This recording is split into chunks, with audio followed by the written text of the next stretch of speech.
পরশুর এক্সামের জন্য তোমাদের কাছ থেকে আমি স্পেসিফিক ভাবে যে জিনিসগুলো চাই, মানে আমার মেইনলি উদ্দেশ্য হচ্ছে তোমাদেরকে জাস্ট ইনভলভ রাখা এই অফ টাইম টুকু, যাতে মোটামুটি পড়াশোনায় কোনো বড় ধরনের ব্রেকটা না হয়। এই কারণে এক্সামে আমি কিছু তোমাদের স্পেসিফিক কয়েকটা জিনিস একটু বলে জাস্ট এইগুলোর উপর বেশি ফোকাসটা দিব। 1 নম্বর হচ্ছে সিক্ত পরীক্ষার বর্ণগুলো, অর্থাৎ কোন যৌগ, বুঝতেই পারতেছো সিক্ত পরীক্ষা মানে শিক্ষা পরীক্ষা না, জাস্ট সিক্ত পরীক্ষা অর্থাৎ বিক্রিয়াগুলো। আরো স্পেসিফিক্যালি বললে মানে অধক্ষেপের কালার, অর্থাৎ আয়ন শনাক্তকরণের সময় কোন যৌগ কি রঙের অধক্ষেপ করে। আরো যদি মানে যদি অধক্ষেপের মানে যে যৌগের অধক্ষেপ করে ওইটার নাম মনে রাখতে পারো তাতেও সেটা আরো ভালো, বাট অ্যাটলিস্ট অধক্ষেপের কালারটা, কোন যৌগের কোন কালারের অধক্ষেপ করবে, এটা হচ্ছে ফার্স্ট। সেকেন্ড হচ্ছে ম্যাথগুলো। ম্যাথে আমরা অনেক টাইম দিচ্ছি এই চ্যাপ্টারে, ধরে নিচ্ছি সবার ম্যাথে মোটামুটি ফোকাস আছে বা ফোকাসের মধ্যে ছিল। নাম্বার থ্রি হচ্ছে আমরা শর্ট কোশ্চেনের একটা লিস্ট দিছিলাম 17টা, ওর মধ্যে 2-3টা আমরা বাদ রাখছি, বাকি যে শর্ট কোশ্চেন গুলো প্রত্যেকের ভাগে একটা করে শর্ট কোশ্চেন করবে। হ্যাঁ, আমরা তো একটা সৃজনশীল সেট করব, ওই সেটের মধ্যে প্রত্যেকের ভাগে একটা করে শর্ট কোশ্চেন দিব, ম্যাথ দিব 2-3টা, আর এই জিনিসটা অধক্ষেপ টধক্ষেপ এটা হচ্ছে ভাইভাতে জিজ্ঞাসা করবো যেটা। আর 4 নম্বর হচ্ছে কোয়ান্টাম সংখ্যা। এই 4টা জিনিস, কোয়ান্টাম সংখ্যা আমার ধারণা সবাই কম বেশি পারো, না পারলেও ইতি মনে রাখতে হবে, আজকে আমি বলে দিচ্ছি, শেষ, আর কিচ্ছু না। আমাদের পরশু দিনের জন্য আমার হচ্ছে এই 4টা জিনিস সবাই একটু কালকের মধ্যে রেডি করে ফেল। দেন স্যার সিক্ত পরীক্ষায় বলো, শেষ করো। স্যার সিক্ত পরীক্ষায় কি আমাদের যে মেইন বই হাজারিনাগের বই যেই মানে এগুলো পরীক্ষা আছে শুধু সে কটা পড়লেই হবে, মানে অন্যান্য বই দেখছি আরো অনেক বেশি আছে? তোমাকে আমি বলি, জিঙ্ক 2+ তুমি যে জগতে অধক্ষেপ ফেলাও, কালার কি সাদা ছাড়া অন্য কিছু পাবা? না স্যার। তাইলে তাহলে আমার যৌগ কয়টা হচ্ছে তাদের না স্যার সেটা বলতেছি না, মানে হচ্ছে যেমন অনেকগুলো মানে মৌল আছে। আমি তুমি যেটা বললাম প্রতিটা আয়নের অ্যাটলিস্ট একটা করে বিক্রিয়া মনে রাখো, ঠিক আছে? প্রতিটা আয়নের অ্যাটলিস্ট একটা বিক্রিয়া মনে রাখো। হাজারিনাগের বইয়ের সবগুলো পড়লে তো হবেই, অন্যান্য বইতে আরো 10-20টা থাকে, সেটা তো আরো পরের কথা। প্রতিটা আয়নকে আমি অসংখ্য ভাবে শনাক্ত করতে পারি, তুমি কত বিক্রিয়া চাও, সব বই মিলে যা বিক্রিয়া আছে সেই বিক্রিয়া ধরো মোট এক্সপেরিমেন্টের 1/10 হবে কিনা সন্দেহ। এখন আমার কথা হচ্ছে তোমরা প্রতিটা আয়নের অ্যাটলিস্ট একটা করে বিক্রিয়া মাথায় রাখো। আমি তো ফার্স্টেই বলছিলাম যে কখনো স্পেসিফিক ভাবে বলে দিবে না যে অমুক বিক্রিয়ার সাহায্যে শনাক্ত করো। হ্যাঁ, 2-1টা ইম্পর্টেন্ট বিক্রিয়া আছে, যেমন নেসলার দ্রবণ পরীক্ষা, ওটা সরাসরি অ্যামোনিয়াম আয়নের চেয়ে আমরা নেসলার দ্রবণ পরীক্ষা কোশ্চেন আকারে বেশি, ওইটা আলাদা কেস। কিন্তু কিন্তু অ্যামোনিয়াম আয়ন শনাক্তকরণে কিন্তু বিক্রিয়া একটাই নেসলার, বুঝছো, আর কোনো বিক্রিয়া নেই। এজন্য আমি বলতেছি যে সবগুলো একটা করে বিক্রিয়া করো, আর পরশু দিনের জন্য জাস্ট তোমার অধক্ষেপের কালারটা মনে রাখো, আপাতত এইটুকু, ঠিক আছে? আর এরপরে রাসায়নিক বিকারকগুলো কি পড়বো? রাসায়নিক বিকারকগুলো কার্বন, নাইট্রোজেন? না না না না না, বইয়ের বাইরে না, আপাতত সিলেবাসের বাইরে না। রেসাইন পরীক্ষা তো শুধু গুগল স্যারের বইতে তাও ছোট্ট একটা প্যারা আছে, ওইটা কি বড় করছে না? আমি তো যত দেখছিলাম লাস্ট এডিশন না, মানে 2 বছর আগে ওইটাতে ছোট্ট একটা প্যারা দিছিল। স্পেসিফাই করে দিব আয়নগুলো তোমাদের সিলেবাসে কোনটা আছে: sodium ion, calcium ion, aluminium ion, Fe2+, Fe3+, copper 2+। Syllabus যে কোনো বই শুরুতে সিলেবাস পেয়ে যাবে, হ্যাঁ, চ্যাপ্টারে মানে যেখানে সূচিপত্র থাকে ওখানে সিলেবাস আছে। জিঙ্ক 2+, আর কি কেউ বাদ গেল? কে জানি বাদ বাদ লাগতেছে। Ammonium ion. ক্যাটায়ন হচ্ছে এই কয়টা হলো? 3, 3, 6, 2, 8, কে জানি বাদ গেছে। সোডিয়াম দিছি, ক্যালসিয়াম দিছি, অ্যালুমিনিয়াম দিছি, আয়রন দিছি, কপার দিছি, জিঙ্ক দিছি, অ্যামোনিয়াম দিছি, 8টাই, আর নেই। দেন অ্যানায়ন হচ্ছে 3টা: halogen, chlorine, bromine, iodine, sulphate, carbonate. এই টোটাল 11টা হচ্ছে তোমাদের সিলেবাস। আমার টার্গেট হচ্ছে ইনিশিয়ালি তোমরা কোনটার জন্য কোন কালারের পদক্ষেপ পড়ে এটুকু খালি মুখস্থ করো, আর কিছু না। বিক্রিয়া আস্তে আস্তে পড়া যাবে, বা পদক্ষেপের কালার মনে থাকলে এমসিকিউ কভার হয়ে যাচ্ছে। রিটেনের জন্য প্রতিটার জন্য একটা করে বিক্রিয়া। আয়ন শনাক্তকরণ খতম, এর চেয়ে বেশি কিছু আপাতত প্যারা নিতে যেও না। তারপরে যদি কোনো স্পেশাল বিক্রিয়া থাকে সেটা পরে দেখা যাবে, ওইটা আমরা শর্ট কোশ্চেনের মধ্যে সাজেশন আকারে বা শর্ট কোশ্চেনের মধ্যে আমরা বেশ কিছু অ্যাড দিছিলাম, ওইগুলো দেখবো। তোমাদের আমার কিছু কিছু অ্যান্সার দিয়ে দেওয়ার কথা ছিল, গতকাল পরশু টাইম পাইনি, তবে কালকে অবশ্যই দিয়ে দিতে পারতে। পরীক্ষার আগে তোমরা সবকিছু রেডি পাবা, এটা নিয়ে তোমার টেনশন। তাহলে আমার সিক্ত পরীক্ষার বর্ণ এটা, ম্যাথ গুলো শর্ট কোশ্চেনে যেটা দিচ্ছি সাজেশন হিসাবে, আর কোয়ান্টাম সংখ্যা, 4টা জিনিস পরশুর জন্য। এখন যারা যারা ম্যাথের ক্লাস পাওনি প্রথম 1টা 2টা, ওরা চাইলে ওইগুলোর ভিডিও নাই, এখন তখন আমি হচ্ছে জুম কিনি নাই, বুঝছো, ওই কারণে তখন ওইগুলো ভিডিও হয়নি, কিছু আছে মেবি। তো ওইগুলো পরে হয়তো আমি আরেক দফা রিভিউ করাবো, যারা পাওনি শুধু তাদেরকে নিয়ে, তারা চাইলে পরে এক্সাম দিতে পারো।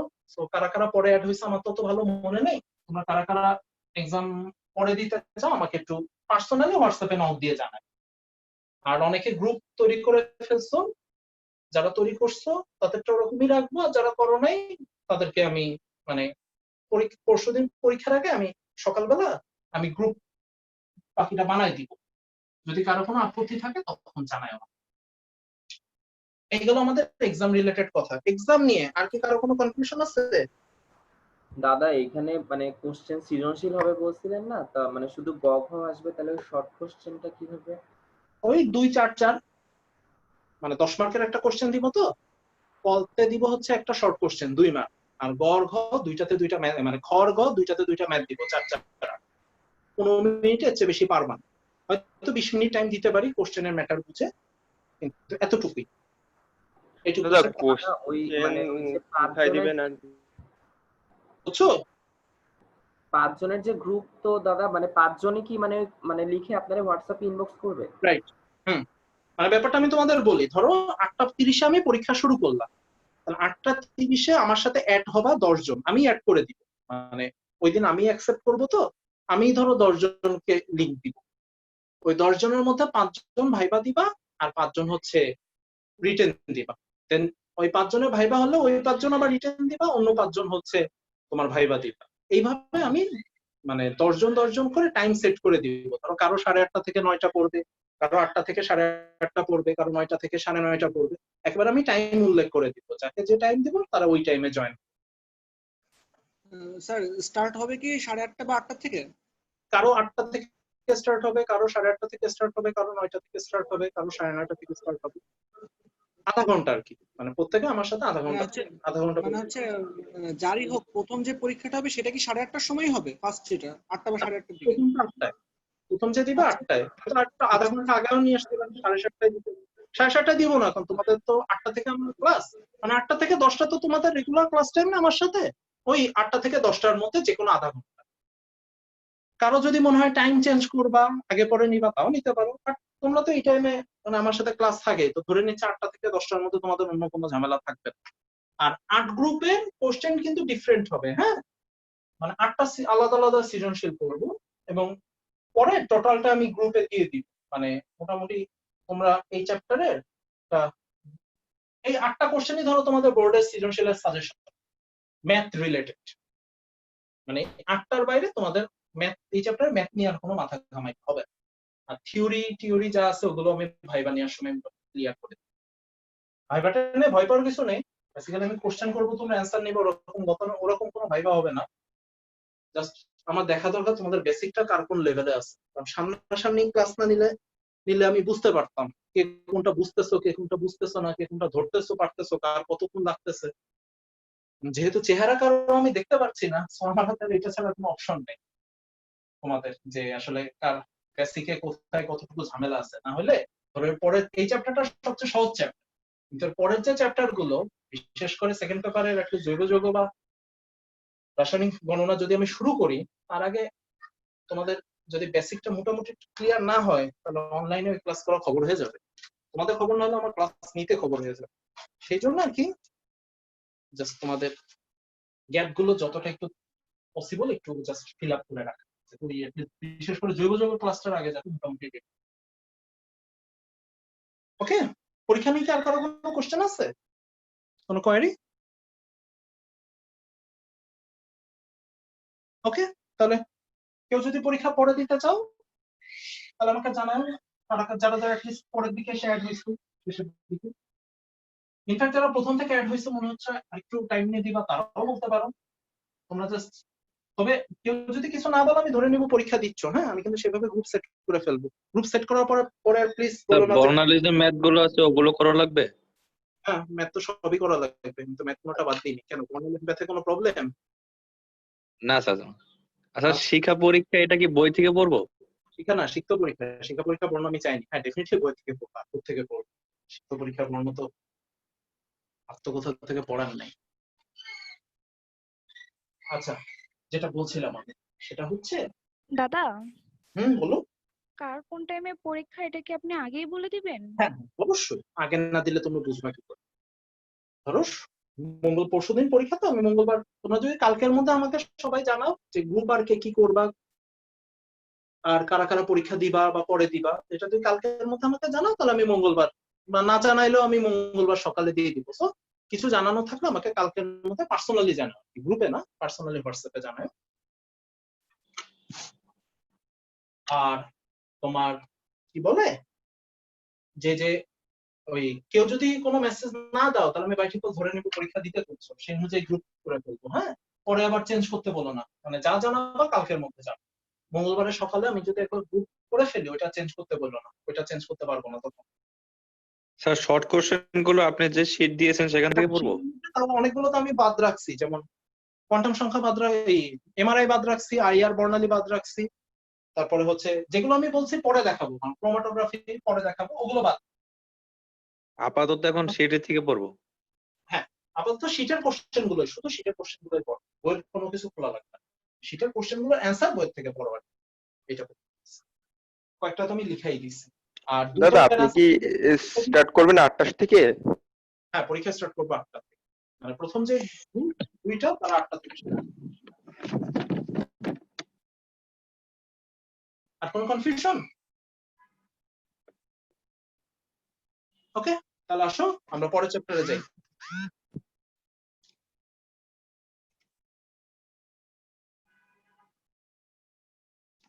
নিত্য বাকিদের মেসেজ দেওয়া লাগবে না, একজন যদি গ্রুপ করে দাও ওই যথেষ্ট, আমার কাছে জাস্ট ইনফরমেশন থাকলেই হবে। বাকিরা মানে তোমরা 5 জনের একটা গ্রুপ করে একজন আমার মেসেজ দিলেই হবে, বাকিদের আলাদা আলাদা মেসেজ দেওয়ার আমার কোনো দরকার নেই।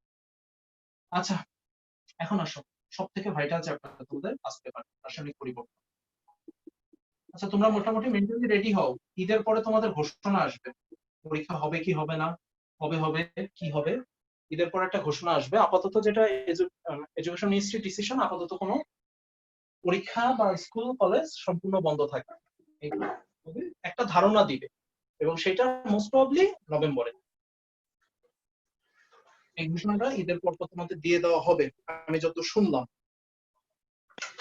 এইভাবে একটা মেন্টাল প্রিপারেশন চেয়ারম্যান তো বলছে যে হচ্ছে সেপ্টেম্বরে নেওয়ার উদ্দেশ্যে কাজ করতেছে শিক্ষা নেওয়ার উদ্দেশ্যে কাজ করতেছে, সেটা মিটিং হয়েছে, মিটিং এটাও ডিসিশন হয়েছে সেপ্টেম্বরে নেওয়া সম্ভব। ইনফ্যাক্ট পেপারে মিডিয়াতে যেটা আসছে সেটাও তো বলছে যে এমন পরিস্থিতিটা নরমাল হলে তখন পরীক্ষা। আপাতত আমাদের দেশে যেটা পরিস্থিতি সেটা কোনো অঞ্চলে নরমাল বলা যায় না, অ্যাবনরমালের চেয়ে একটু খারাপ। তারপরেও তোমরা মোটামুটি ঈদের পর একটা ঘোষণা পাবা, যে একটা অ্যাপ্রক্সিমেট আইডিয়া পাবা যে এতদিন তোমাদের হাতে টাইম আছে, সেটা সেপ্টেম্বর হোক অক্টোবর। সো এই মেইন কথা হচ্ছে এই ভাবে একটা অনিশ্চিত জীবনযাপন যেটা করতেছো সেটা থেকে হয়তো একটু পাবা, একটা ফিক্সড একটা পাবা। যাই হোক আমরা আমাদের মতো করতে থাকি, যদি পরীক্ষা দিয়ে দেয় তাড়াতাড়ি শুরু করবো, যদি পরীক্ষা না দেয় আরো ডিটেলস আর একটু ভেঙে ভেঙে পড়াবো। স্যার ফার্স্ট পেপারে তৃতীয় অধ্যায় কি পড়ানো শেষ? ফার্স্ট পেপারে তৃতীয় অধ্যায় সানরাইজের ক্লাস, সানরাইজের ক্লাসের কথা বলতেছো ওইটা? না স্যার আমি আসিফ বলছি। ও আসিফ না, মানে ফার্স্ট পেপারটা তুমি ধরিনি, আমার ওটা তো এখনো বাকি ছিল সেজন্য ওটা মনে আছে, সমস্যা নেই আমি শুরু করবো। আগে ম্যাথ গুলো শেষ করে তারপর হচ্ছে থিওরি চ্যাপ্টার গুলোতে যাবো, মানে আগে সবগুলো ম্যাথ। ওকে এখন আসো তাহলে আমাদের চ্যাপ্টার 4 আজকে শুরু হচ্ছে। হ্যাঁ রাসায়নিক পরিবর্তন, এই চ্যাপ্টারটা তোমাদের পুরান বইয়ের টোটাল 4টা চ্যাপ্টার, মানে পুরান হাজারি যেটা আছে আমাদের শোনা না, আগে সিলেবাসে যেটা ছিল ওটা 4টা চ্যাপ্টারকে কম্বাইন করে এই চ্যাপ্টারটা বানাইছে। তো আমাদের এখানে কি কি আছে দেখো, ফার্স্টটা হচ্ছে রাসায়নিক গতিবিদ্যা, দেন রাসায়নিক সাম্যাবস্থা, দেন অম্লক্ষারক সাম্যাবস্থা,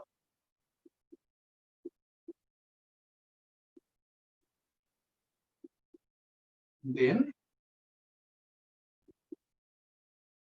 রাসায়নিক বিক্রিয়ার শক্তি রূপান্তর।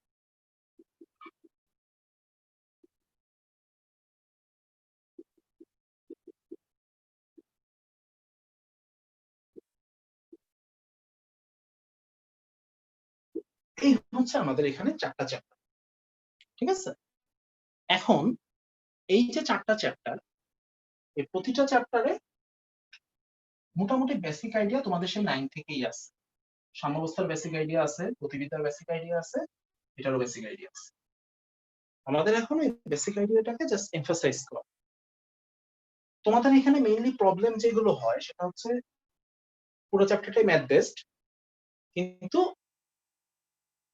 মেইন প্রবলেমের জায়গা আমার কাছে মনে হয়েছে এইটা, সাম্যাবস্থাটায় প্রবলেম ফেস করো, অম্লক্ষারক সাম্যাবস্থার কিছু কিছু জায়গায় প্রবলেম ফেস করো, আর এই ছোট্ট একটা চ্যাপ্টার, এটা বেশি সহজ হওয়ার তারপরেও এই চ্যাপ্টারে অনেকের কম বেশি ভালোই প্রবলেম থাকে, বিশেষ করে ডেলএইচ রিলেটেড ম্যাথ গুলো। আমাদের মোটামুটি কার কোথায় প্রবলেম ওটা নিয়ে দরকার নেই, এই চ্যাপ্টারটা পুরোটা যত যাবতীয় যা কিছু আছে একেবারে ফার্স্ট টু লাস্ট আমাদের আস্তে আস্তে এই চ্যাপ্টারটা শেষ করতে হবে। তো আজকে তোমাদের ঈদের আগে তো লাস্ট ক্লাস, পরশুদিন তো পরীক্ষায়, বৃহস্পতিবার শুক্রবার মানে বৃহস্পতি আর রবি বন্ধ থাকবে, পরের মঙ্গলবার থেকে আবার ক্লাস শুরু। বুঝলাম, হ্যাঁ, চ্যাপ্টারগুলোর নাম তোমাদের বলে ফেলছি। এখন আজকে মোটামুটি আমরা গতিবিদ্যা, যেহেতু এই চ্যাপ্টারটা ছোট প্লাস এটার কনসেপ্ট কম বেশি তোমাদের 9 থেকেই পড়া, আজকে মোটামুটি এই পার্টটা আগায় রাখবো। ঈদের পরে একেবারে ফ্রেশ আমরা চ্যাপ্টার 4 এর মেইন পার্ট গুলো নিয়ে কাজ করব। চ্যাপ্টার শুরু করার আগে চ্যাপ্টারের কমপ্লিট আলাদা আমাদের এখানে একটা টপিক আছে, তার নাম হচ্ছে অ্যাটম ইকোনমি। আমাদের এই চ্যাপ্টারটা শুরু হচ্ছে গ্রিন কেমিস্ট্রি দিয়ে, সবুজ রসায়ন। এই সবুজ রসায়ন পড়তে যে আমাদের এই টার্মটার একটু ধারণা রাখতে হয়, সেটা হচ্ছে অ্যাটম ইকোনমি কি।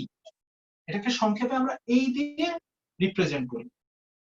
এই সংজ্ঞাটা হচ্ছে কাঙ্ক্ষিত উৎপাদের ভর ডিভাইডেড বাই মোট বিক্রিয়কের ভর। এটা মোট উৎপাদের ভরও লিখতে পারো, কারণ এটা তো জানো একটা বিক্রিয়ায় মোট বিক্রিয়ক আর মোট উৎপাদের ভর সেম হবে ইনটু 100%। এই অ্যাটম ইকোনমিটাকে আমরা 100% দিয়ে মানে পার্সেন্টেজ দিয়ে ডিনোট করি। একটা উদাহরণ দিই, সবার ক্লিয়ার হয়ে যাবে। মনে করো আমি একটা বিক্রিয়া লিখলাম, a plus B equal to m plus n। বলা হচ্ছে a এর ভর 60 গ্রাম, b এর ভর 40 গ্রাম, m এর ভর 70 গ্রাম। কোশ্চেন করলো তোমাকে n এর অ্যাটম ইকোনমি কত, n এর a ইকুয়াল টু হোয়াট। এটা হচ্ছে আমাদের কাছে কোশ্চেন করা হচ্ছে, ঠিক আছে?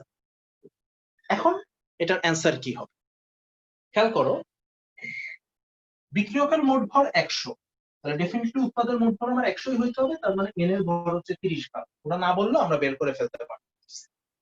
নেক্সট, তাহলে এই সূত্র অনুসারে n এর অ্যাটম ইকোনমি, তার মানে আমার কাঙ্ক্ষিত উৎপাদ হচ্ছে n, তাহলে n এর ভর কত 30, মোট ভর কত, বিক্রিয়কও নিতে পারো উৎপাদন নিতে পারো, একই আসবে 100 ইনটু 100%। এই একেবারে বাচ্চা কাচ্চা লেভেলের জিনিস, কিন্তু এই জিনিসটা আমাদের বেসিক্যালি কি কাজে আসে এটা তোমাদের একটু জানতে হবে। ধরো আমরা একই জিনিস, সে কথার কথা জৈব যৌগের বিক্রিয়াগুলোর কথা চিন্তা করো, ইথানল। ইথানল আমরা 4 ভাবে বানাইতে পারি। প্র্যাকটিক্যালি কোন ভাবে ইথানল বানাইতে আমার পরিবেশ দূষণ সবচেয়ে কম, বা ওইটা পরিবেশের জন্য কম ক্ষতিকর আমাকে, বা আমি যদি ধরো তোমার ইথানল ইন্ডাস্ট্রির মালিক হই, তাইলে আমার চিন্তা থাকবে কোন ভাবে বানাইলে আমার ইথানল আমি সবচেয়ে বেশি পাবো। আরেকজন কেউ যদি পরিবেশবিদ হয়, তাহলে তার চিন্তা হচ্ছে কোন ভাবে ইথানল বানাইলে ওইটা পরিবেশের সবচেয়ে কম ক্ষতিকর। এই জিনিসগুলো আমরা এই এর পার্সেন্টেজ দিয়ে ক্যালকুলেট করি। মানে এই জিনিসটাকে আমরা যখন একটা জেনারেল মানুষের কাছে উপস্থাপন করব, তাকে হচ্ছে সরাসরি আমরা এই ভ্যালুটা দিয়ে উপস্থাপন করি। সো অনেক সময় এটাকে তোমার ই ফ্যাক্টর হিসাবেও দেখা হইতে পারে। ই ফ্যাক্টর আর এই দুইটা ক্যালকুলেশনের ফর্মুলা একই, ক্যালকুলেশনের কোনো আলাদা ফর্মুলা, জাস্ট দুইটা ডিফারেন্স কোথায়? ই ফ্যাক্টর হচ্ছে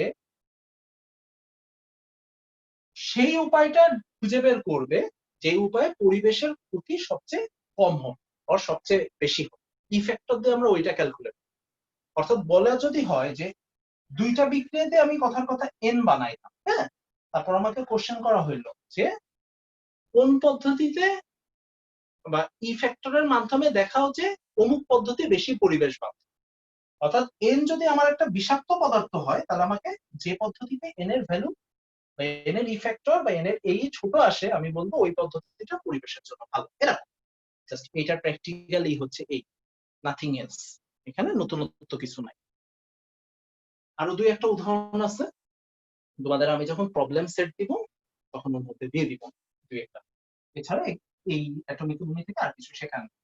আচ্ছা, সবুজ রসায়ন থেকে তোমরা জাস্ট সবুজ রসায়ন কাকে বলে বা কি এই কোশ্চেনটা, আর একটা জিনিস মাথায় রাখো, সবুজ রসায়নের মূলনীতি 12টা মূলনীতি করার কারো দরকার নেই, খালি মাথায় রাখো মূলনীতি হচ্ছে 12টা।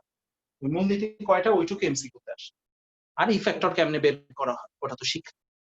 তাহলে এটা গেল আমার ইনিশিয়াল যে হাবিজাবি কিছু টপিক থাকে এই চ্যাপ্টারে এতটুকু। এখন আমরা তাহলে আমাদের মেইন চ্যাপ্টারে ঢুকতে পারি।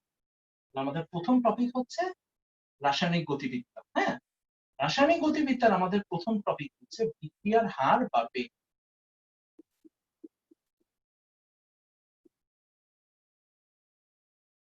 এইটা দিয়ে হচ্ছে আমাদের এই চ্যাপ্টারটা শুরু হবে। তো ফার্স্টে আসো,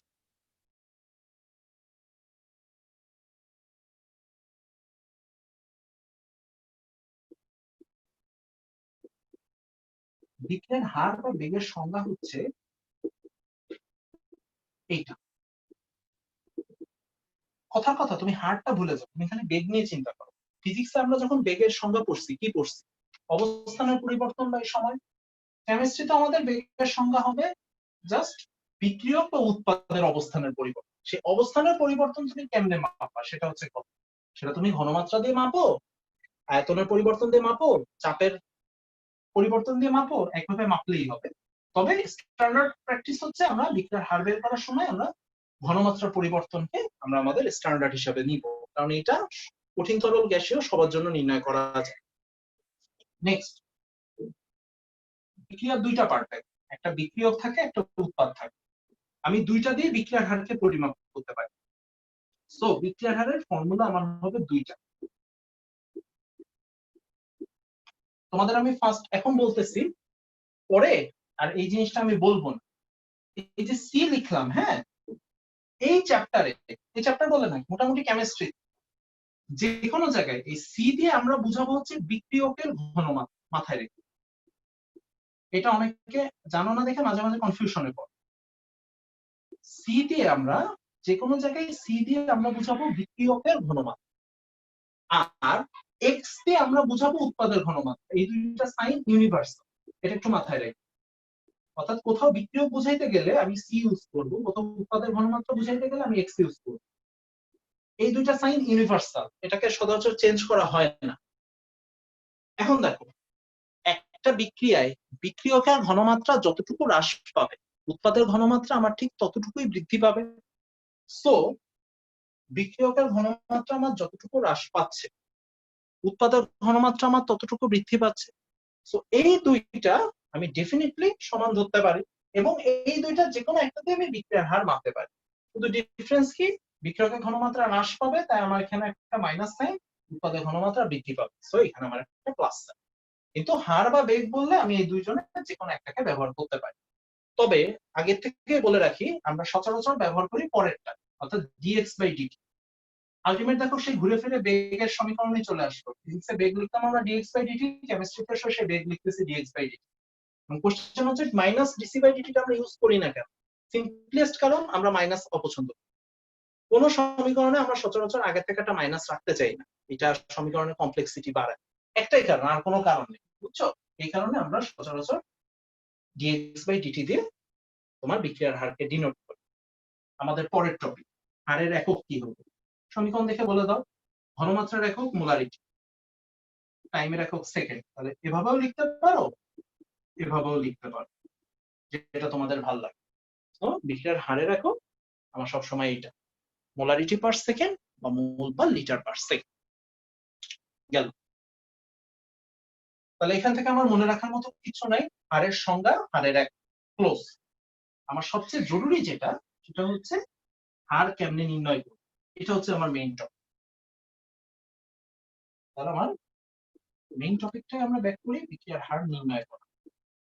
এই হার নির্ণয়ের আবার কয়েকশো পদ্ধতি আছে, মিনিমাম 2টা তোমাদের জানতে হবে। প্রথমে দেখো, আমি একটা বিক্রিয়া লিখলাম, এ এ প্লাস বি বি, এটা এল আর এম এ রূপান্তর হইল। পায়ের সংখ্যাগুলো তো বুঝতে পারতেছো, সহগ আর কি, মানে বিক্রিয়াটা সমতা করার পর এরকম একটা চেহারা দাঁড়াইছে। এখানে 2টা বিক্রিয়ক আর 2টা উৎপাদ আছে। তাহলে এই বিক্রিয়ার হারের সমীকরণ যেটা হবে, প্রথম কথা হচ্ছে হারকে আমরা কি দিয়ে নির্দেশ করব? dx by dt। কেউ চাইলে এখানে মাইনাস ডিসি বাই dt লিখতে পারো, কোনো সমস্যা নেই। সমান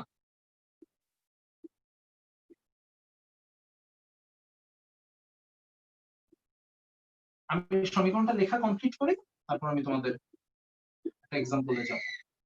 তার আগে কোশ্চেন করার দরকার।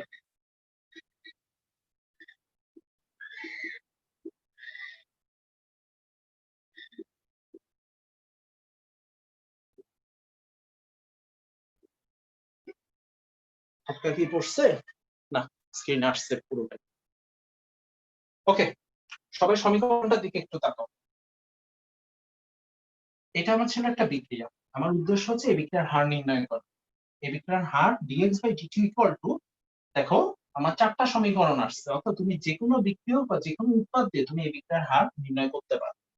কিন্তু বিক্রিয়ক হলে সবার আগে একটা মাইনাস হবে। কেন হবে আমরা জানি, ওটা আমার নতুন করে বলার কিছু নেই। আমার এখানে মেইন কনসার্ন হচ্ছে এই যে দেখো সহগগুলো, তুমি যে কোনো একটা ঘনমাত্রার পরিবর্তন দিয়ে বিক্রিয়ার হারকে ডিনোট করতে পারো, কিন্তু শর্ত থাকে এই সহগগুলো 1/, হয়ে যায়। অর্থাৎ বিক্রিয়ার হার নির্ণয় করার জন্য এই পদ্ধতিতে তোমার আগে অবশ্যই বিক্রিয়াটাকে সমতা করতে হবে। বিক্রিয়া যদি সমতা না করো, তাইলে এই পদ্ধতিতে বিক্রিয়ার হার নির্ণয় করার কোনো ভ্যালু নাই, অ্যান্সার আসবে না। সো এখানে আমার সমতা মাস্ট, সমতা অবশ্যই করতে হবে। 1 2, খুব সিম্পল একটা জিনিস দেখো, তোমাকে ওরা কোনো একটা বিক্রিয়ক বা উৎপাদের ঘনমাত্রার পরিবর্তন বলে দিবে, তোমার সমীকরণ হবে ওইটার ঘনমাত্রার পরিবর্তনের হার ইনটু ওর সাথে যে সহগটা, সহগটা তোমাকে 1/, করে দিতে হবে। তোমাদের মধ্যে এমন কেউ আসো যে এই ইকুয়েশনটা প্রুফ পারো বা পড়ছো বা কোনো স্যার দেখাইছে? কেউ নাই?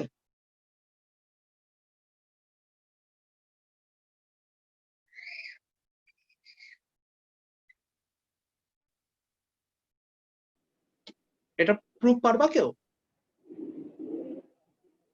আচ্ছা থাক, সমস্যা নেই। কিছু বলবা? আমার স্যার দেখাইছিল। মাইক্রোফোনটা একটু ঠিক করো।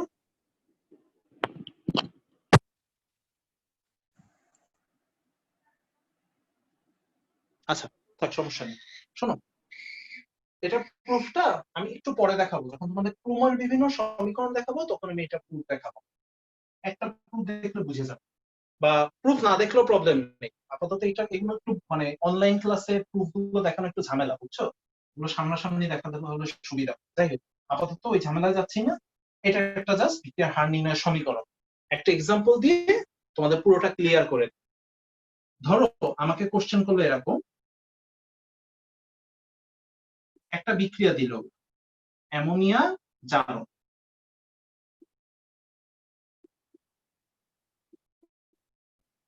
এটা ওই বিক্রিয়া, এই বিক্রিয়াটা ওরা আমাকে দিচ্ছে। হ্যাঁ, এই বিক্রিয়াটা দিয়ে ওরা আমাকে বলতেছে পানি উৎপাদনের হার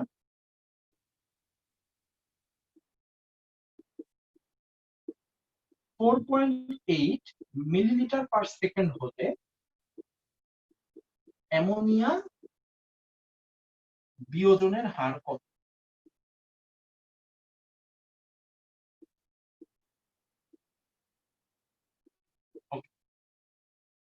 এটা ওরা আমাকে কোশ্চেন দিল, পানি উৎপাদনের হার এত হলে অ্যামোনিয়া বিয়োজনের হার কত, সাথে ওরা অ্যাড করে দিতে পারে বিক্রিয়ার হার কত, আমার বলছে না বললো আমার সমস্যা। এই হচ্ছে আমার কোশ্চেন।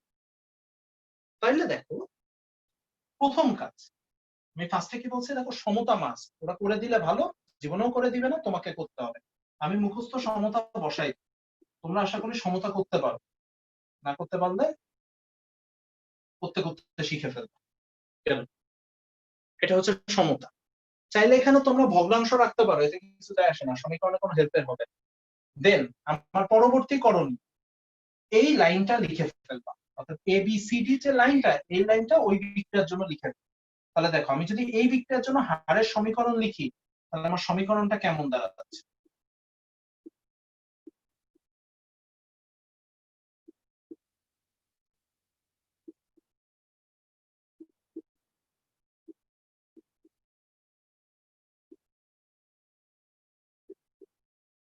খেয়াল করো তো, আমরা একটু আগে যে সমীকরণটা শিখছি, আমার আঙ্গুলটা নোটিস করো, এই বিক্রিয়ার জন্য সেই হারের সমীকরণ আমার এরকম কিছু একটা আসবে। তো তোমাদের এরকম কোনো কোশ্চেন দিলে তোমাদের প্রথম দায়িত্ব হচ্ছে পরীক্ষার কোশ্চেনে চাক বা না চাক তোমার দেখার বিষয় না, তোমরা এই dx/dt এই লাইনটা আগে লিখে ফেলো, সে যে কয় মার্কের কোশ্চেনে আসুক না কেন। দেন এরপরে আমরা কোশ্চেনের দিকে যাই। এইটা হচ্ছে আমার গিভেন ডাটা, পানি উৎপাদনের হার 4.8 মিলিলিটার পার সেকেন্ড। খেয়াল করো আমরা ঘনমান হারের একক পড়ছি মোল পার লিটার পার সেকেন্ড, কিন্তু ওরা অন্য কোনো এককে দিতে পারে, যেমন মোলারিটি না দিয়ে ওরা মিলিলিটার দিচ্ছে, আমার কোনো প্রবলেম নেই। সেক্ষেত্রে তুমি যে কাজটা করবা সবগুলো মিলিলিটার পার সেকেন্ড এককে সবগুলো অ্যান্সার দেবে। যেহেতু এরা সবাই গ্যাস, এদের আমি সবার আয়তন মিলিলিটারে আমি মানে হারের একক মিলিলিটারে আমি বের করতে পারবো, এখানে আমার কোনো প্রবলেম নেই। সো এখানে একক দেখে ঘাবড়াবা না, একক যাই দিক তোমাকে যে ওটা মোল পার লিটারে নিতে হবে এরকম কোনো কথা নাই। হ্যাঁ, যদি ওরা কোশ্চেন করে যে মিলিলিটার থেকে মোলে নাও, করতে পারে, তখন তুমি মোলে নিবা। এটা তো আশা করি সবাই জানো যে এসটিপি তে যদি এখানে এসটিপি বলে দেয়, তাহলে এখানে যদি ওরা মিলিলিটারে দেয় আমি 22,400 দিয়ে ভাগ দিলে এটাকে মোলে নিতে পারবো, কথার কথা। কিন্তু ওরকম বলবেন অনেক সময় সৃজনশীলে ওই 2-3টা কোশ্চেন জোড়া লাগানোর জন্য অনেক সময় কলেজের পরীক্ষাগুলোতে দিতে পারে, বাট আমার কথা ওইটা না, আমার কথা মেনলি হার বের করে শেখো। আর নিয়ম হচ্ছে এখানে ওরা যে এককে কোশ্চেন দিবে তোমার অ্যান্সার তুমি সেম এককে বের করবে, তোমার একক নিয়ে টেনশন করার দরকার। 1 নম্বর প্রবলেম আমি সলভ করব। এখন দেখো এখানে আমার 5টা সমীকরণ আছে, মানে 4টা ইকুয়াল আছে, আমার এতগুলা দরকার না। আমার দরকার হচ্ছে কোনটা দিছে আর কোনটা বের করবো, বাকি সব বাদ।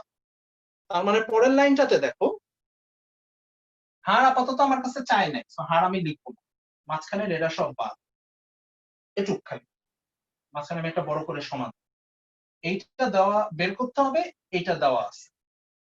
সো পরের লাইনটা আমার ছোট হয়ে গেল, আর পরের লাইনে আমি আমার মেইন সমীকরণে চলে আসলাম। দেন এর পরের লাইনটা আমার উদ্দেশ্য দেখো, অ্যামোনিয়া বিয়োজনের হার। যখনই তোমাদের কোনো কিছুতে বিয়োজনের হার বলবে তোমরা এই মাইনাসটা অমিট করে দিবা, অথবা আমি তোমাদের একটা সাজেশন দিই, যখন এই সেকেন্ড লাইনটা লিখবা, আগে তো ফার্স্ট লাইন ছিল, এরপর সেকেন্ড লাইন লিখলাম, সেকেন্ড লাইনে কোনো মাইনাসই থাকবে। এটা হচ্ছে আমার সবচেয়ে বেস্ট সাজেশন, যাদের এই চিহ্ন নিয়ে খুব প্রবলেম। এই সেকেন্ড লাইনে কোনো মাইনাস টাইনাস থাকবে না, কারণ ওরা বিয়োজন হলে বিয়োজন বলে দিবে, উৎপাদন হলে উৎপাদন বলে দিবে। তো সেকেন্ড লাইনে সব মাইনাস বাদ, সেকেন্ড লাইনে আমার কোনো মাইনাস থাকবে না। দেন যেটা বের করতে হবে সেটা, তাহলে আমার বের করতে হচ্ছে এইটা অ্যামোনিয়া বিয়োজনের হার, মাইনাস আমি তুলে দিচ্ছি, সো অটোমেটিক্যালি আমার বিয়োজনের হারই বের হবে, সমান 4টাকে ওই পাশে নিয়ে যাও, 4/6 ইন্টু পানি উৎপাদনের হার, অর্থাৎ এই টোটালটা ওরা আমাকে দিয়ে দিচ্ছে, টোটালটা ভ্যালু হচ্ছে 4.8, এটা কাটাকাটি করলে তোমার 3.2 আসবে। একক এখানে যেটা থাকবে সেটা এখানে বসাবো, অঙ্ক শেষ। হাজারি স্যারের বই বলো, কবির স্যারের বই বলো, টোটাল সবগুলো বইতেই আমার ইয়েটা একটু আরেকবার বলবেন, কোন লাইনটা বলো। ওই যে আমি বলতেছি কি, আমার তো বোর্ডে নাই, তোমাদের খাতায় থাকা উচিত, বা কেউ স্ক্রিনশট নিলে বা ভিডিওতে তো পাবাই। মানে আমি তো এখানে ফার্স্ট একটা পুরো লাইন লিখবো না বিক্রিয়াটার জন্য, মানে এই বিক্রিয়াটার জন্য তো আমি একটা পুরো ইকুয়েশন লিখবো 4টা বিক্রিয়ক উৎপাদকে নিয়ে। দেন সেকেন্ড লাইনে তুমি যখন মেইন অঙ্কের অ্যান্সার আসবা, তখন তুমি এখানে যেহেতু আমার সমীকরণে একটা মাইনাস ছিল, বাট তুমি যখন এটা বের করবা তখন আমার কথা হচ্ছে এখানে সেকেন্ড লাইনে আসার সময় এখানে কোনো মাইনাস দিবা, মানে যদি ইকুয়েশনে মাইনাস থাকেও যখন অ্যান্সার, মেইন কথা আমি বলতে চাচ্ছি, যখন অ্যান্সার বের করবা তখন কোনো মাইনাস থাকবে না, তখন সরাসরি অ্যান্সার বের করবে।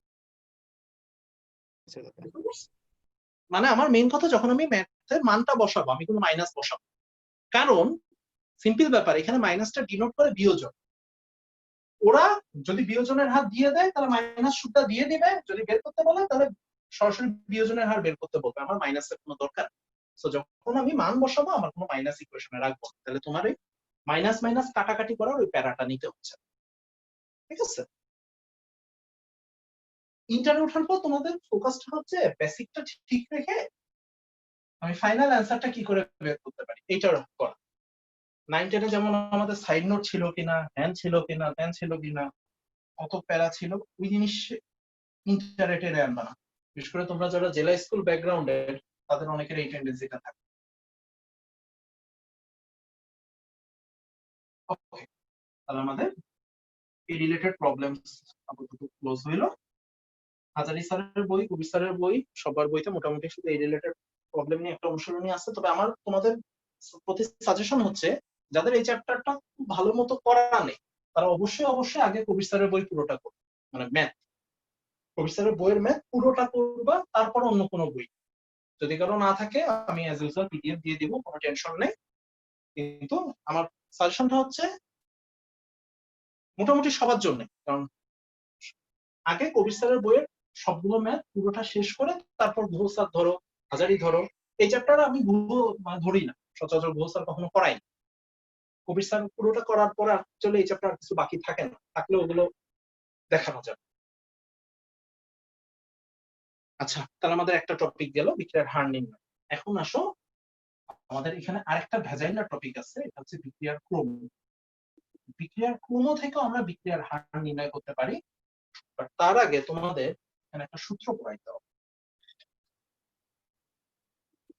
এই চ্যাপ্টারে আমার পুরো চ্যাপ্টারটা দাঁড়ায় আছে এই সূত্রটার উপর, ভরক্রিয়া সূত্র।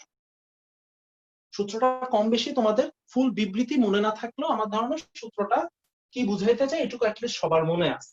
আমি তোমাদের সরাসরি এটা এক্সপ্লানেশনে যাই, ভরক্রিয়া সূত্রের ব্যাখ্যা। দেখো, আমার যদি একটা সিম্পল বিক্রিয়া হয় a plus b equal to উৎপাদ, খেয়াল রাখো আমি বিক্রিয়ার হার পড়াচ্ছি, হ্যাঁ, আমার উভমুখী সাইন দেওয়ার কোনো বাধ্যবাধকতা নেই। কিন্তু যখন তুমি এখানে সাম্যাবস্থা পড়বা তখন প্রতিটা বিক্রিয়া উভমুখী সাইন দেওয়া মাস্ট, অ্যারো দিলেও আমরা কাটবো, যদিও মার্ক কাটি না, কিন্তু যখন আমরা সাম্যাবস্থায় ঢুকবো তখন একটু মাথায় রাখো, তখন আর কিন্তু অ্যারো কাজ করবে না, উভমুখী দেওয়া মাস্ট। এবার মেইন ফোকাসে আসি, ভরক্রিয়া সূত্র। ভরক্রিয়া সূত্রটা আমি একবার মুখে বলি, কোন বিক্রিয়া যে কোনো মুহূর্তের হার, তাহলে ভরক্রিয়া সূত্রের প্রথম লাইনটা হচ্ছে হার, ওই মুহূর্তে উপস্থিত বিক্রিয়কগুলোর সক্রিয় ভরের সমানুপাতিক। এই মুহূর্তে উপস্থিত বিক্রিয়কগুলোর সক্রিয় ভর। তাহলে তোমার ঝামেলা কোথায় কোথায় দেখো, মেইন ফোকাস কিন্তু এইখানে। অনেকে ভরক্রিয়া সূত্রের উৎপাদকে টেনে নিয়ে আসো, ভরক্রিয়া সূত্রের কোথাও উৎপাদ নাই, বুঝছো? এটা একটু মাথায় রেখে, ভরক্রিয়া সূত্র বলতেছে হার ইজ প্রপোর্শনাল টু বিক্রিয়কের সক্রিয় ভর। এটা হচ্ছে সামার। সক্রিয় ভর বলতে কি বোঝায় এটা আশা করি সবাই জানো, মোলার ঘনমাত্রা বা আংশিক চাপ। সবাই গ্যাসীয় হলে আংশিক চাপ, আর গ্যাসীয় বাদে অন্য কোনো ভৌত অবস্থায় থাকলে দ্যাট মিন্স গ্যাসীয়, অ্যাকুয়াস, তরল, কঠিন, কঠিনের কোনো ঘনমাত্রা বা সক্রিয় ভর সব 1 ধরে নিয়ে আমরা, কঠিন আসবে না। গ্যাসীয় হলে সক্রিয় ভর আংশিক চাপ ঘনমাত্রা দুইটাই হতে পারে, আর কঠিন মানে তরল, জলীয় দ্রবণ আর গ্যাসীয় সবার জন্য মোলার ঘনমাত্রা, এটা হচ্ছে সক্রিয়। এইটুকু আশা করি সবাই জানো। এখন আসো, তাহলে এই বিক্রিয়ার জন্য আমার ভরক্রিয়া সূত্রটা কি দাঁড়াচ্ছে, dx/dt is proportional বিক্রিয়ক কে a আর b। তাহলে আমরা লিখতে পারি এর ঘনমাত্রা, ধরো আমি আপাতত সক্রিয় ভর বলতে ঘনমাত্রা মিন করতেছি, হ্যাঁ, আংশিক চাপ আপাতত ভুলে যাও, আংশিক চাপ লাগবে না, ওটা সাম্যাবস্থায়। আপাতত সক্রিয় ভর বলতে আমি ঘনমাত্রা মিন করবো সব জায়গায়। তাহলে মানে সব জায়গায় বলতে গতিবিদ্যা যতক্ষণ আমরা পড়তেছি, তাহলে dx/dt is proportional to এর ঘনমাত্রা ইনটু b এর ঘনমাত্রা। যদি আমরা ভরক্রিয়া সূত্রকে বেসিক ধরি তাহলে এটা হচ্ছে আমার সমীকরণ। পরের লাইনে সমানুপাতিক চিহ্ন উঠায় এখানে একটা আমরা হার ধ্রুবক আনি, কে কে আমরা নাম দিই হার ধ্রুবক।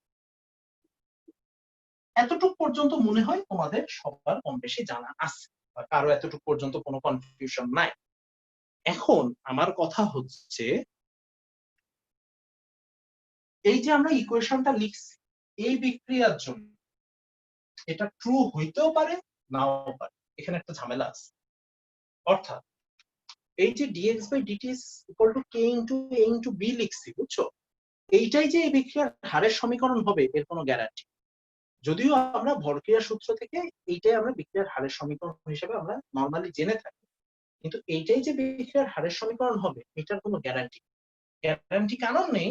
তার কারণ হারের সমীকরণ আরো একটা জিনিসের উপর ডিপেন্ড করে, সেই জিনিসটার নাম হচ্ছে বিক্রিয়ার ক্রম। সো কোনো একটা বিক্রিয়ার এক্সাক্ট হারের সমীকরণ যদি আমরা বাইর করতে চাই, তাহলে আমার ওই বিক্রিয়ার ক্রম বা অর্ডার, যেটা বলে ইংলিশে, অনেক সময় ইংলিশ টার্মটা ইউজ করে, ক্রম না বলে অর্ডার বলে, একই কথা। আমার ওই বিক্রিয়ার অর্ডারটা জানতে হবে, এটাই হচ্ছে তোমার এই চ্যাপ্টারের মূল কথা। আশা করি ভরক্রিয়া সূত্র সবার মনে আছে, তো এটাই আমি তোমাদের টাইম দিলাম না বেশি। এখন আসো, আবার আগের বিক্রিয়াটা আমি লিখলাম। এই পার্টটুকু লেখা শেষ করলো তখন একটা স্ক্রিনশট বা তখন পুরোটা ভালো মতো তুইলো, আমি টাইম দিব। আমার মেইনলি এখন উদ্দেশ্য হচ্ছে বিক্রিয়ার ক্রমটা ব্যাখ্যা, ক্রমটা বোঝা। তাহলে দেখো, একটু আগে আমি যে বিক্রিয়াটা লিখছিলাম a plus b equal two product, আমি সেই বিক্রিয়ার জন্য যে হার ধ্রুবকের সমীকরণ বের করছিলাম বা হারের যে সমীকরণ বের করছিলাম সেটা অলরেডি আমি দেখা আছে। আমি তখন তোমাদের বলছিলাম যে এই বিক্রিয়ার জন্য যে হারের সমীকরণ এটাই হবে এর কোনো গ্যারান্টি নেই। কেন গ্যারান্টি নেই একটু বোর্ডে দেখো, তাহলে বুঝতে পারবে। এই বিক্রিয়ার জন্য 4 ক্যাটাগরির হারের সমীকরণ আসতে পারে।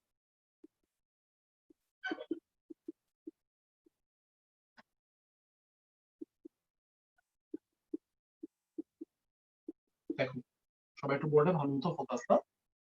একটা মাত্র বিক্রিয়া a plus b equal two product, এই বিক্রিয়ার জন্য আমি বলতেছি আমার 4টা ক্যাটাগরির হারের সমীকরণ আসতে পারে। এই হচ্ছে আমার 4 ক্যাটাগরির হারের সমীকরণ। কোশ্চেনটা হচ্ছে কিভাবে আসতে পারে, এটা একটু আমাদের বোঝা লাগে। এমন হয়েছে জানো, একটা বিক্রিয়ার 2টা বিক্রিয়া, কিন্তু ওই বিক্রিয়ার হার কারোর উপর ডিপেন্ড করে। এরকম খুব কমন কিছু আমাদের প্র্যাকটিক্যাল এক্সাম্পল আছে। যেমন তোমাদের আমি একটা এক্সাম্পল দেখাই। হাইড্রোজেন আর ক্লোরিন যুক্ত হয়ে HCl ফর্ম করে। এই যে বিক্রিয়াটা তোমরা দেখতেছো, একটু আমার মার্কার নোটিস করো, এই যে বিক্রিয়াটা তোমরা দেখতেছো, এই বিক্রিয়া dx by dt বা হার, এটা ডিপেন্ড করে সূর্যালোকের তীব্রতার উপর, অর্থাৎ শুধু hν এর উপর। এ বা বি মানে হাইড্রোজেন বা ক্লোরিন, এদের কারো ঘনমাত্রার উপর এর হার ডিপেন্ড করে। অর্থাৎ তুমি হাইড্রোজেনের ঘনমাত্রা বাড়াও, ক্লোরিনের ঘনমাত্রা কমাও, কিন্তু আলোর তীব্রতা যদি এক থাকে, এই বিক্রিয়া একটা নির্দিষ্ট বেগে চলতে থাকে।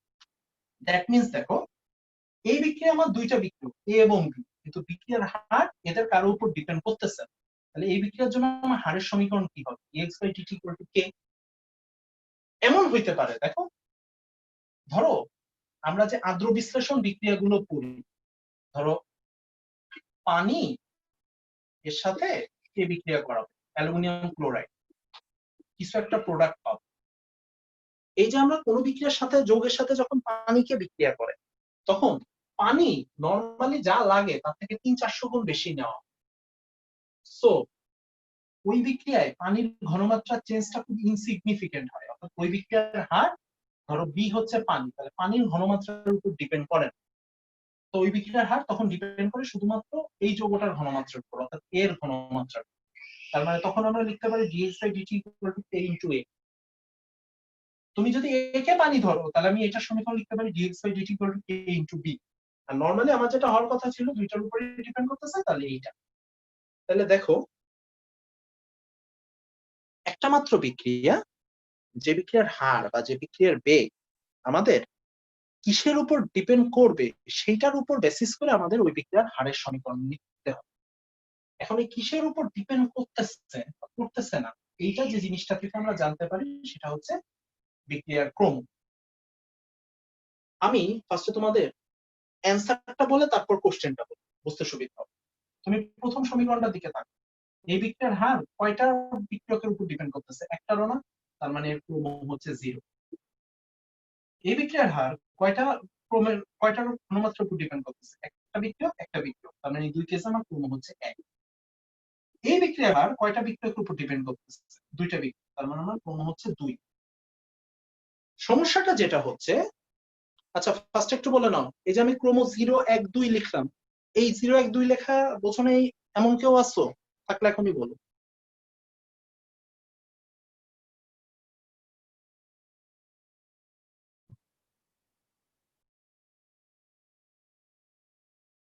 ওকে, সবাই বুঝছো, আমি ধরে নিচ্ছি। তাহলে এখন আসো, কথা হচ্ছে এভাবে প্রতিটা বিক্রিয়ার জন্য তো আমি এরকম 5টা 6টা করে সমীকরণ লিখে জিনিসটাকে ব্যাখ্যা করতে পারি না, তাই না? তাহলে আমাকে একটা সবকিছুর কি আমার একটা জেনারেলাইজ সমীকরণ থাকে। তাহলে অ্যাজ ইউজুয়াল আমার বিক্রিয়ার হারের জন্য একটা জেনারেলাইজ সমীকরণ থাকবে। তাহলে তুমি চিন্তা করো, আমি মেইন উদ্দেশ্য হচ্ছে আমি dx বাই dt এর মান বের করব। খেয়াল করো, একটু আগে dx বাই dt এর মান বের করছিলাম আমি একটা সমীকরণ দিয়ে, এখন বের করতেছি বিক্রিয়ার ক্রমটি। দুইটা দুই ভাবে বের করা, বুঝতে পারছো? আমি তোমাদের ফার্স্টেই বলছিলাম যে বিক্রিয়ার হারের অ্যাটলিস্ট দুইটা সমীকরণ শিখতে হবে, তা তখন শিখলে আর একটা এখন শিখবা। এটা হচ্ছে ক্রম দিয়া থাকে বা ক্রম উল্লেখ করব। তাহলে এখন দেখো, আমরা এই সমীকরণটাকে একটা জেনারেলাইজ ফর্মে নিই। তাহলে ফার্স্টে দেখো dx by dt equal to k k এর মতো থাকে। দেন তুমি এ বি এগুলো তো সব ঘনমাত্রা, তাহলে মনে মনে তুমি এ বি এর জায়গায় একটা সি চিন্তা করো। তাহলে এখানে আমার কি আসতেছে কে ইন্টু সি, এখানে আমার কি আসতেছে কে ইন্টু সি স্কোয়ার, এখানে 1 আছে, 1 না লিখে এটাকে তো আমি এভাবে লিখতে পারি না, কে ইন্টু সি টু দি পাওয়ার 0। তাহলে দেখো তো, আমি যদি এ বি এর জায়গায় সি লিখি তাহলে আমরা এরকম একটা সমীকরণ পাচ্ছি, dx by dt equal to k into C to the power n। এই একটা সমীকরণ আমার এই 4টা সমীকরণকে রিপ্রেজেন্ট করতেছে। সেক্ষেত্রে dx বাই dt কি দেখো, আমার হার, কে কি হার ধ্রুবক, সি কি মাথায় রেখো, এটা আসছে ভরক্রিয়ার সূত্র থেকে। এ বি এগুলো সব বিক্রিয়ক, অথবা আমি তোমাদের ক্লাসের একেবারে শুরুতেই বলছিলাম সি মানে বিক্রিয়কের ঘনমাত্রা, এক্স মানে উৎপাদের ঘনমাত্রা, এর কোনো ব্যত্যয় হবে না। তাহলে সি ডেফিনিটলি আমার বিক্রিয়কের ঘনমাত্রা। এনটা কি, এতক্ষণ ধরে আমি যা বোঝানোর চেষ্টা করছি, এন হচ্ছে বিক্রিয়ার ক্রম। এখন আমি বলছিলাম ফার্স্টে অ্যান্সারটা লিখি, দেন তোমাদের কোশ্চেন বলবো। আমার কোশ্চেন ছিল বিক্রিয়ার ক্রম বলতে কি বুঝি। তাহলে এই হচ্ছে বিক্রিয়ার ক্রমের সমীকরণ বেরোলাম। এখন আমি এখান থেকে বিক্রিয়ার ক্রমের একটা সংজ্ঞা দিতে চাই। দেখো তো এরকম দেওয়া যায় কিনা, বিক্রিয়কের ঘনমাত্রাকে যে ঘাতে উন্নীত করা হলো, বিক্রিয়কের ঘনমাত্রার ঘাত যা হলে তা ওই বিক্রিয়ার হারের সমানুপাতিক হয়। কে তুলে দিলে এখানে একটা সমানুপাতিক সাইন আসবে। তাহলে বিক্রিয়কের ঘনমাত্রার ঘাত যা হলে তা ওই বিক্রিয়ার হারের সমানুপাতিক হয়, সেই ঘাতটাকে আমরা ওই বিক্রিয়ার ক্রম বলি। এই সংজ্ঞাটা বইতে অনেক পেঁচায় লেখা, বা লেখা ইজি করে তোমরা বুঝতে পেঁচায় ফেলো। সিম্পল তাহলে কি দাঁড়াচ্ছে, ক্রমটা হচ্ছে বিক্রিয়কের ঘনমাত্রার ঘাত, কাহিনী খতম। ঘাত কি, বিক্রিয়ার হারকে আমি কোন ঘাত, যে ঘাতের জন্য ওইটা বিক্রিয়ার হারের সমানুপাতিক হয়, শেষ। এই হচ্ছে আমার ক্রমের সংজ্ঞা, আর এই হচ্ছে আমার বিক্রিয়ার ক্রমের সমীকরণ, বা এটা হচ্ছে বিক্রিয়ার হারেরও সংজ্ঞা। আরেকটা জিনিস খুব ইম্পর্টেন্ট, এক হচ্ছে একটা জিনিস একটু মাথায় রাখুন, এন এর ভ্যালু 3 ক্রস করবে না। পৃথিবীতে আজ অব্দি কোনো বিক্রিয়া পাওয়া যায় নাই যার ক্রমের মান 3 এর চেয়ে বড় হয়। তার মানে আমার ক্রম সচরাচর ক্রম ওয়াইজ বিক্রিয়া 4 প্রকার: শূন্য ক্রম, প্রথম ক্রম, দ্বিতীয় ক্রম, তৃতীয় ক্রম। তৃতীয় ক্রম তোমাদের নাই, 3টা আছে, শূন্য, প্রথম, দ্বিতীয় আছে। এটা একটা জিনিস। আর সেকেন্ড জিনিসটা আমি মুখে বলি, একটা বিক্রিয়া দেখে তুমি কেমনে বুঝবা যে এর ক্রম কত? এটা অ্যান্সার হচ্ছে পসিবল। ঠিক যেমন আমরা বলছিলাম যে, ও আচ্ছা এখানে বলিনি, যাই হোক আমি যেটা বলতেছি, একটা বিক্রিয়া দেখে কোনো অবস্থাতে বোঝা পসিবল না যে ওর ক্রম কত, এটা তোমাকে এক্সপেরিমেন্টালি করে দেখতে হবে। যেমন তোমরা জৈব যৌগে একটা জিনিস পড়ো, ডি সমানু এল সমানু, আলোক সমানুতার ক্ষেত্রে ওইটার কথা বোঝা যাচ্ছিল। ডি আর এল এটা কোনোভাবে একটা সংকেত দেখে বোঝা পসিবল না যে ওইটা ডি নাকি এল, ওইটা আমাকে প্র্যাকটিক্যালি পোলারিমিটারে নিয়ে সমাবর্তন পরীক্ষা করে দেখতে হবে। ঠিক সেরকম একটা বিক্রিয়া নিয়ে আমি বিভিন্ন সময় ডাটা নিয়ে ওইটাতে গ্রাফ প্লট করে বা ওইটার ডাটাগুলো অ্যানালাইসিস করে আমি বুঝতে পারবো যে ওইটার ক্রম কত। তার মানে বিক্রিয়া দেখে আমার পক্ষে কোনো অবস্থাতে বিক্রিয়ার ক্রম বলা পসিবল না। ফার্স্ট অফ অল এই কোশ্চেনটা এমসিকিউ তে দিলে ওরা এইভাবে দেবে, একটা বিক্রিয়া দিয়ে বলবে ক্রম কত, 4 নম্বরের একটা অপশন দিবে, নির্ণয় করা সম্ভব না, ওই নির্ণয় করা সম্ভব না ওইটা হবে তোমার অ্যান্সার, বুঝছো? স্যার এখানে হচ্ছে একক দেখে কোনোভাবে বোঝার উপায় নাই?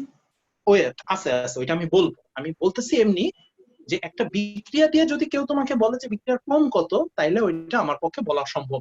বুঝতে পারছো? মানে আমি এটা বলতে চাচ্ছি যে এন বা ক্রমের মান এটা একটা পরীক্ষালব্ধ রাশি। এটা আমি মেনলি বলতে চাচ্ছি, এনটা হচ্ছে একটা পরীক্ষালব্ধ রাশি, এটা এক্সপেরিমেন্টালি ভ্যালু, এটা থিওরিটিক্যালি বের করা সম্ভব।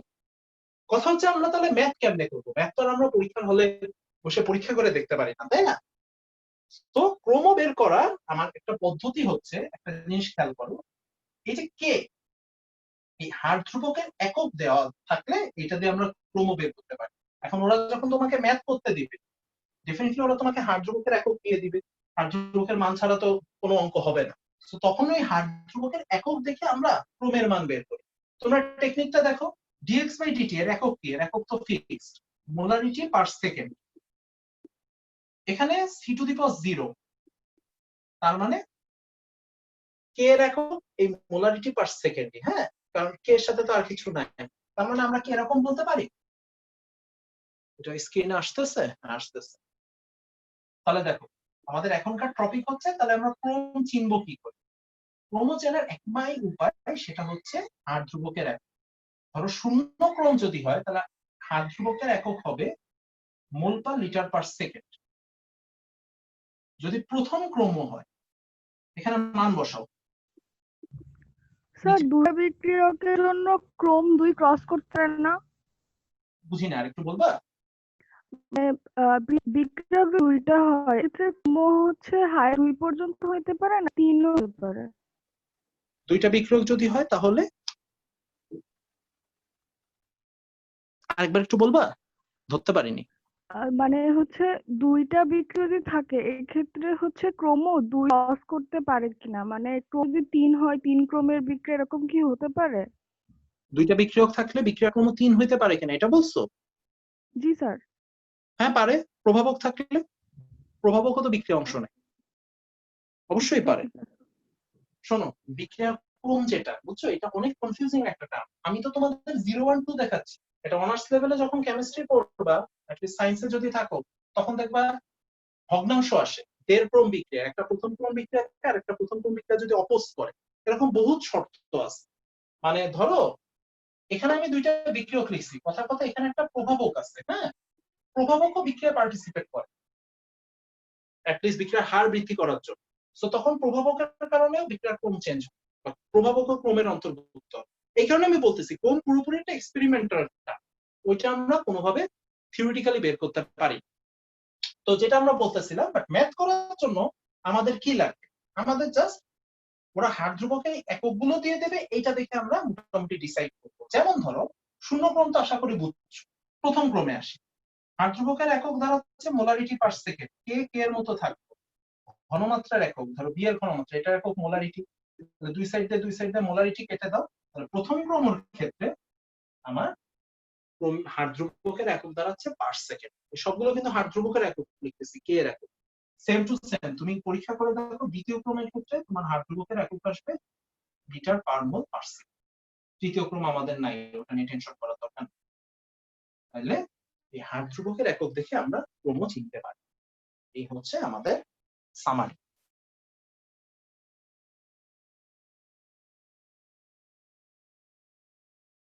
এই পর্যন্ত কারো কোনো কনফিউশন থাকলে বলতে পারো। আমাদের আজকের এই পর্যন্ত আমাদের অর্জন কি কি সেটা দেখো। দুইটা জিনিস, এক অ্যাটমিক ইকোনমি, ছোট্ট একটা টপিক। দুই, আমরা বিক্রিয়ার হারে দুইটা সমীকরণ বের করা শিখছি। একটা হচ্ছে বিক্রিয়ক বা উৎপাদক ঘনমাত্রা থেকে, আর একটা হচ্ছে বিক্রিয়ার ক্রম দেওয়া থাকে। কখন কোনটা ইউজ করতে হবে এটা কোশ্চেন দেখে আমরা বুঝে বুঝছো, ওইটা আসলে অত কনফিউশন ক্রিয়েট করে না। মেইনলি হচ্ছে ক্রমের কনসেপ্টটা নিয়ে তোমাদের অনেকের ঘাপলা থাকে। ক্রমের কনসেপ্টটা তো আমি বললামই, কিভাবে ক্রম আসে ওটা আমরা জানি, বলা সম্ভব না। কিন্তু যখন আমরা ম্যাথ করব, কে এর মান দেখে আমরা তখন ক্রম বলতে পারি। সেক্ষেত্রে আমাদের কে এর এককটা ফোকাসে রাখতে হবে, যে কে কোন এককে দেওয়া আছে। যদি ওরা ক্রম না বলে দেয়, তাহলে আমি কে এর এই একক থেকে বা এর মান দেখে আমি বিক্রিয়ার ক্রম বলে দিই। তারপর আমার সমীকরণ তো ফিক্সড, ক্রম এর মান জানলে আমি সমীকরণ কোনটা তুমি বলতেই পারতেছি। ওকে, তোমাদের ঈদের পরে নেক্সট ক্লাসটাই আমরা ক্রম নিয়ে আরো, মানে এই বিক্রিয়ার হার নিয়ে আমাদের আরো অনেক কিছু ডিটেলস শিখতে হবে, কারণ তোমাদের বইতে এই চ্যাপ্টারটা অনেক ছোট করে দেওয়াতে কনফিউশন ক্রিয়েট হয়। ওটা আমরা ঈদের পরে মানে নেক্সট মঙ্গলবারের ক্লাসে দেখবো। এখন তাহলে তোমাদের পরশুদিন তাহলে পরীক্ষা কিভাবে হবে, কি কি থাকবে সেটা তো আমি আগেই বললাম। তোমরা একটু কষ্ট করে কালকে রাতের মধ্যে কে মানে কারা কারা কি গ্রুপ করতে চাও, অলরেডি কয়েকজন আমাকে দিয়েছো, আর যদি কেউ দিতে চাও সেটা দিবা। কে কে পরীক্ষা পরে দিতে চাও, পরশুদিন দেওয়ার মতো মেন্টাল প্রিপারেশন নেই, তারা জানায়ও, সরাসরি জানায়, কোনো সমস্যা নেই, পরে আমি আবার নিব, এমন কোনো প্রবলেম নেই, অনলাইন। আর থার্ড যেটা পরীক্ষায় কি কি থাকবে কিভাবে থাকবে সেটা আমি বলছি। ওকে ওকে, তাহলে আজকে আমরা এখানে ক্লোজ করতেছি। আর তোমাদের আর কি কোনো ইনফরমেশন দেওয়া বাকি মনে পড়তেছে না এই মুহূর্তে, থাকলে অবশ্যই গ্রুপে দিয়ে দিব। আর তোমাদের কয়েকটা কোশ্চেন অ্যান্সার দিব বলছিলাম, কালকের আগে দিয়ে মানে পরশু পরীক্ষার আগে দিয়ে। ওকে, আর কোনো কোশ্চেন থাকলে করো, নাহলে আমি মিটিং লিভ দিই।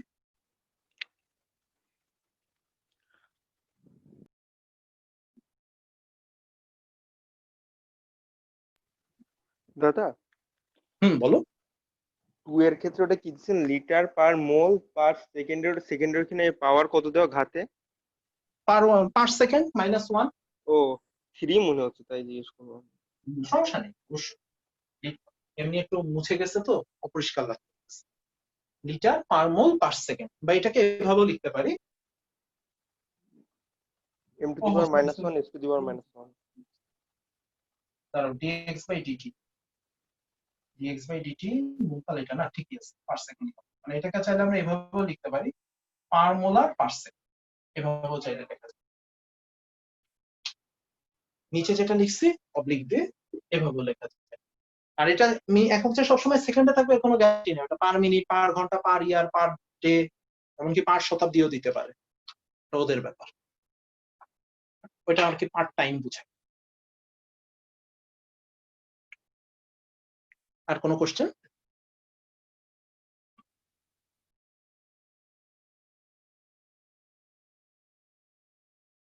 পরীক্ষা নেওয়ার কারো কোনো জিজ্ঞাসা আছে?